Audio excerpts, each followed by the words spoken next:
Spanish super কাপে গত 3 বার ফাইনালে হয়েছিল এল ক্লাসিকো। এর মধ্যে 2 বার রিয়াল মাদ্রিদকে হারিয়ে শিরোপা জেতা বর্তমান চ্যাম্পিয়ন বার্সেলোনা। এবছর আবারও 2 দল ফাইনালে মুখোমুখি হতে যাচ্ছে।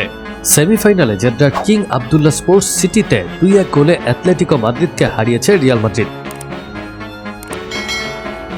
মাদ্রিদ ডার্বি জেতা জাবি আলোনসোর দল এবার 14তম ট্রফি জয়ের মিশনে, আর রেকর্ড 15 ট্রফির সঙ্গে আরেকটি উঁচিয়ে ধরার লক্ষ্যে থাকবে বার্সা। আগামী রোববার হবে বছরের প্রথম এল ক্লাসিকো। সৌদিতে দলের সঙ্গে যাননি কিলিয়ান এমবাপ্পে। হাঁটুর চোট নিয়ে মাঠের বাইরে আছেন তিনি। তবে জানা গেছে ফরাসি এই ফরোয়ার্ড রোববারের আগে স্কোয়াডে যোগ দিতে পারেন। রিয়াল তাদের প্রথম সুযোগ থেকেই লিড নেয়। জুড বেলিংহাম ফাউলের শিকার হলে পাওয়া ফ্রিকিক থেকে ভালভার্দে 30 গজ দূর থেকে এক জোরালো শটে বল জালে জড়ান। তবে প্রথমার্ধের বাকিটা সময় জুড়ে অ্যাথলেটিকো তাদের চিরপ্রতিদ্বন্দ্বীদের রক্ষণে মুহুর্মুহু আক্রমণ চালায়। বিরতির 10 মিনিট পরেই ডিয়েগো সিমিওনের দলের জন্য পরিস্থিতি আরও খারাপ হয়ে যায়।